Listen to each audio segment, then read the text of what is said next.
2시간 전에 마감한 트레이더가 생생하게 전하는 글로벌 마켓 리뷰 델타원입니다. 우리 증시는 또 하락을 해서 8일 연속 하락이라는 기록을 세웠고 해외 시장은 여전히 지역별로 다른 양상을 보여주고 있는데요. 미국 증시는 생산자 물가의 하락에 일시적으로 반등을 했지만 결국 장중 상승분을 다 되돌려주고 말았습니다. 유럽은 반대로 전일 종가 저가로 들렸기 때문에 어느 정도 반등을 해서 마감했고요. 거기에 더해서 유럽과 미국 모두 변동성은 전일보다 더 증가를 했어요. 시장의 리스크 요인이 무엇인지 대응 전략과 함께 이야기해봅니다. 아참, 제가 네이버 프리미엄 콘텐츠에도 델타원 글로벌 매크로 트레이딩이라는 채널을 열어서 일일 시황을 업로드하고 있습니다. 아직은 무료로 공개하고 있지만 그래서 많이들 보시고 댓글도 달아주시고 또 좋아요도 눌러주시면 감사하겠습니다. 그럼 아시아 세션부터 리뷰 들어갑니다. 우리 증시는 갭다운 출발 후 처음 10분 동안은 아주 빠르게 반등을 했어요. 목요일 장마감 동시효과의 옵션 만기 관계로 342 이상의 콜 옵션을 모두 휴지 조각 만들기 위해서 현물은 억지로 눌러놨던 부분이 있었죠. 그래서 그런 관계로 현물은 저가로 끝났지만 2월물 콜 옵션이라든지 3월물 선물은 현물이 하락이 인위적이다 그러면서 고평가 상태로 끝났어요. 그리고 목요일날 미국 증시는 CPI 발표로 장중에 눌림이 있었죠. 근데 간신히 또 보합근처럼 마감했기 때문에 우리 시장을 특별히 갭상승시킬 이유가 없었어요. 그래서 선물 시장의 시가는 고평가된 부분을 돌려주는 갭다운 출발하는 것이 당연했죠. 물론 이후 잠시 반등이 나오긴 했지만 오전장의 외국인들은 또 현물 매도를 내놓기 시작했습니다. 그렇게 첫 1시간 동안 외국인들은 1,500원에 가까운 현물 매도를 내놨죠. 물론 선물은 그다지 공격적인 매도를 내놓지 않기 때문에 첫 1시간 동안의 현물 매도가 주춤해지자 반등이 시작됐고요.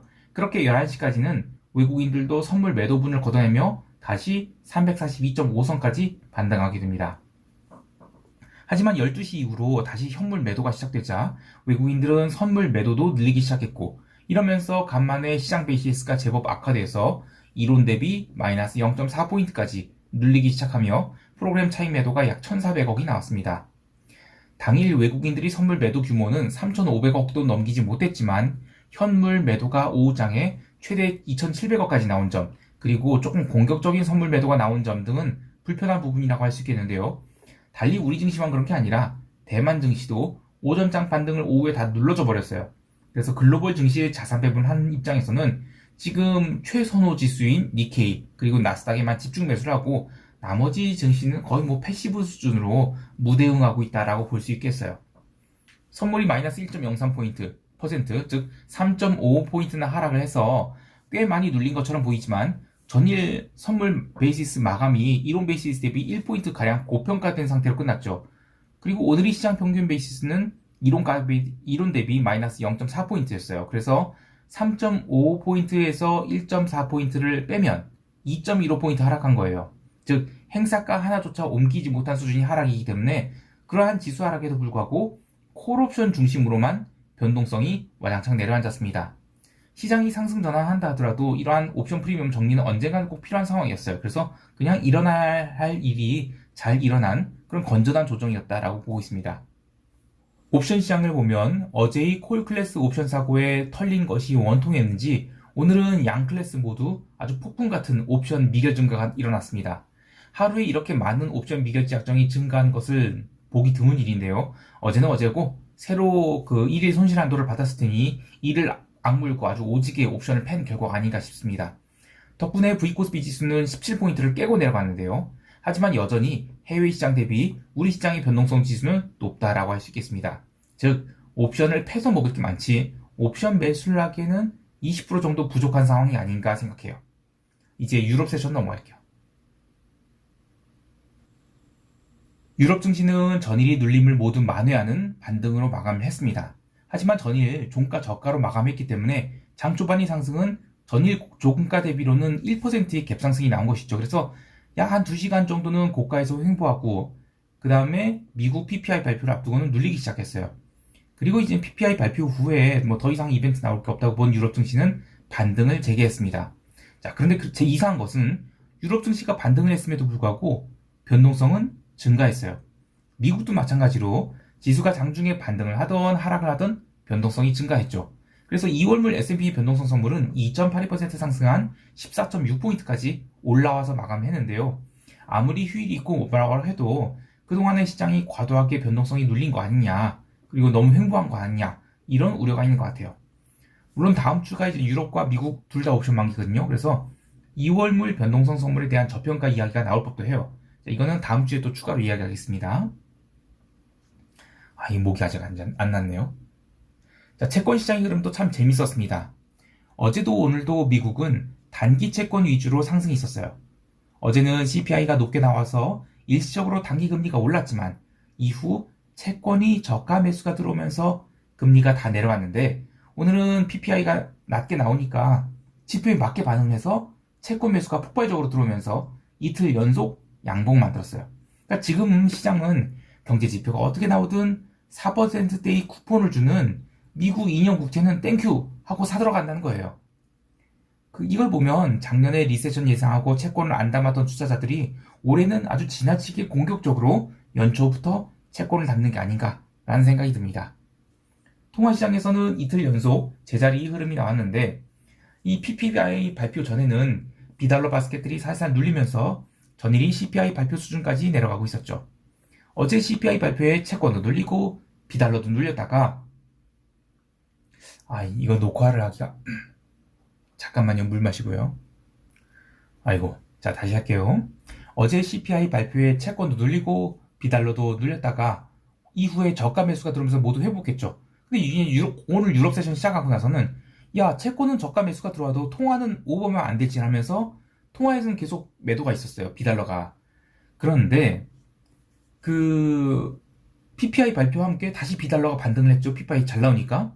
근데 지금 비달러 바스켓도 미국 세션 시작하고 나서 한 30분 정도만 오르고, 그 다음에는 시장이 힘을 내지 못하면서 다시 차익실현을 맞아버렸어요. 그렇게 해서 1월 들어서 지금 8거래일간 달러 인덱스는 그냥 오르면 내리고 내리면 오르고 제자리에서 맴돌고 있거든요. 매크로 트레이딩 하는 입장에서 이런 현상을 보면 이번 주인 CPI나 PPI, 그리고 전주에 논팜, 이런 지표들이 원래 평소에는 나름 무게가 무거운 지표들이에요. 그런데 올해 들어서는 아직까지는 이들 지표가 특정 통화의 방향성을 줄 만한 그런 수준의 이벤트는 아니다, 이렇게 보고 있는 것 같아요. 즉, 지표보다는 수급이 우세한 연초, 분기초, 월초의 장세가 이어지고 있다, 이렇게 할 수 있겠습니다. 상품시장에서는 두 가지 의미는 있었습니다. 오늘 구리가 아주 중요한 음봉을 맞았어요. 아시아 세션 시작하면서 꾸준히 상승하던 구리는 유럽 세션 초반에는 그래도 상승했거든요. 근데 이제 비달러 바스켓이 눌리니까 상승분을 반납하기 시작했어요. 그리고 미국 PPI 발표까지 눌리다가 미국 세션 들어서 잠깐 반등을 했는데 0시 이후에는 전일 종가 맞춰 깨고 내려갔어요. 그래서 한 주 동안 들어왔던 매수세가 모두 손절매를 하면서 주봉을 종가 저가로 쳐박았어요. 기름도 마찬가지로 전일 현물 마감 때 사실상 종가 저가로 눌렸거든요. 그런데 아시아 세션 오늘 금요일 시작하면서부터 계속 오르기 시작하더니 유럽 세션 초반에는 브렌트 기름이 2주 동안의 상단을 돌파하면서 80달러를 넘어서서 슈팅이 나왔어요.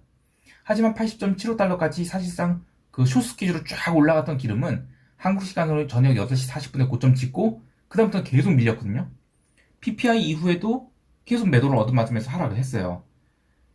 사실 PPI 내용 중에 PPI가 하락한 가장 큰 이유가 유가의 하락이었거든요. 참 웃긴 거죠. 그래서 어쨌든 유가는 계속 얻어맞는 게 되게 강했어요.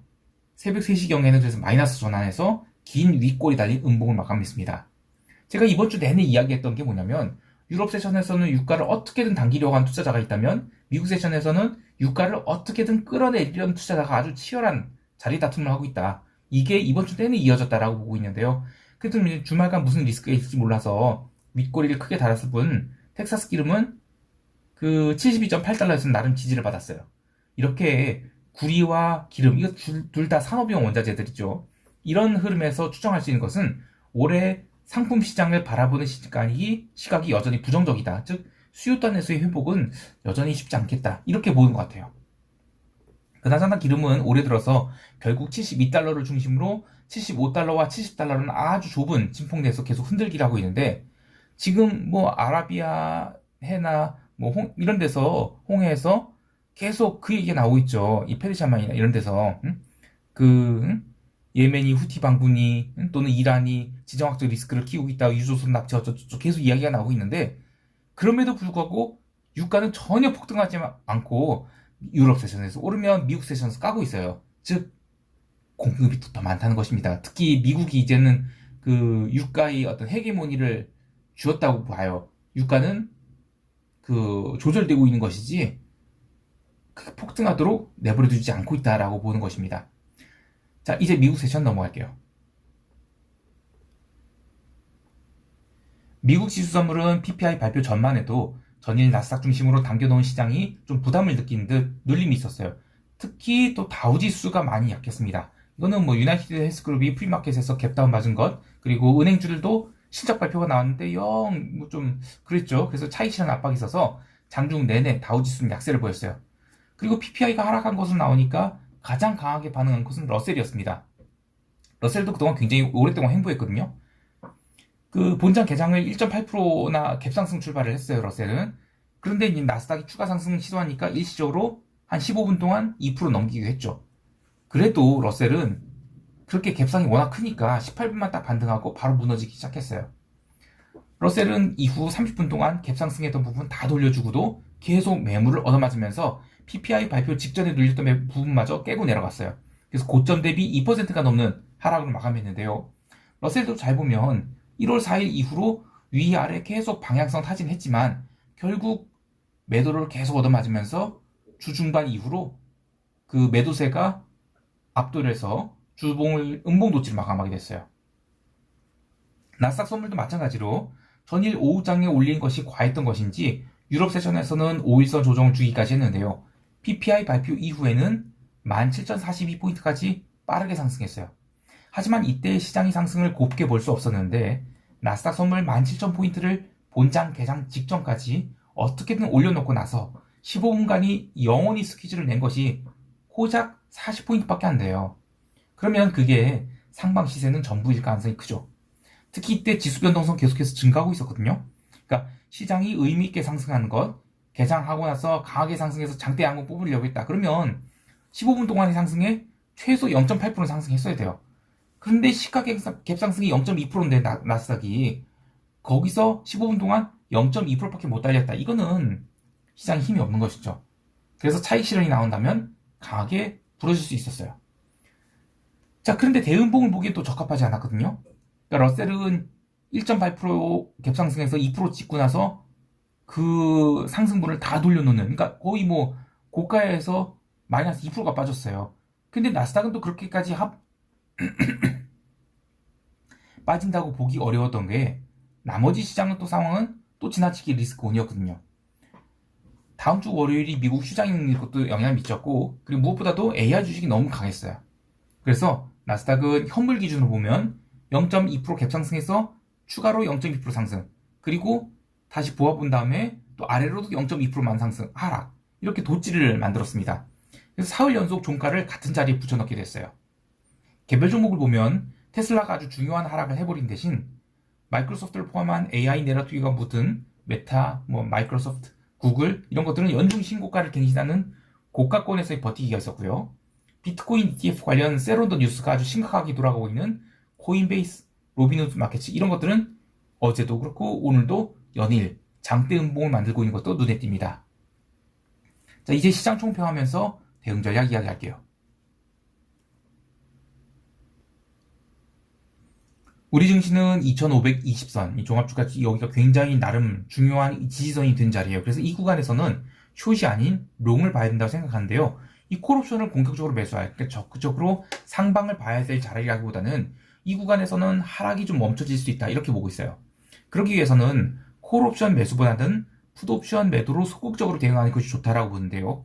아직은 글로벌 증시 대비 여전히 변동성이 높기 때문에 옵션 다이어트를 한 4월 정도 해준 뒤에야 반등 시도가 있을 것으로 보고 있습니다. 한편 풋옵션 매도 관련해서 혹시라도 오해가 있을까봐 이야기를 하는데요. 저는 극외가격 풋옵션 매도 안 해요. 한편 그 옵션도 델타 절대값이 나름 높은 델타 값, 내가격이 풋옵션 매도할 때도 있고요. 그리고 외가격 매도할 때도 델타 값이 나름 높은 것들. 그러니까 가급적이면 3.0 이상의 옵션을 매도를 세요. 그리고 한꺼번에 하는 것도 아니죠. 왜냐하면 미결제 한도 클래스별로 미결 수량 한도를 제한을 걸어두고 있거든요. 그래서 한꺼번에 매도 지르지 않고 철저히 분할해서 진입했다가 청산도 분할해서 해요. 그래서 이거는 시황을 보실 때 참조하셨으면 좋겠습니다. 오늘 목소리 상태가 너무 안 좋은데 그 시황 들어주셔서 감사하고요. 멤버십 가입을 권해드릴게요. 그 감마회원으로 가입하시면 장중에 실시간으로 그 시장 코멘트를 해드립니다. 해외 시장은 월요일 미국 증시가 마틴 루터 킹 데이라서 따로 코멘트하지 않을 것이고요. 즐거운 주말 되시기 바라며 이상 델타원이었습니다. 감사합니다.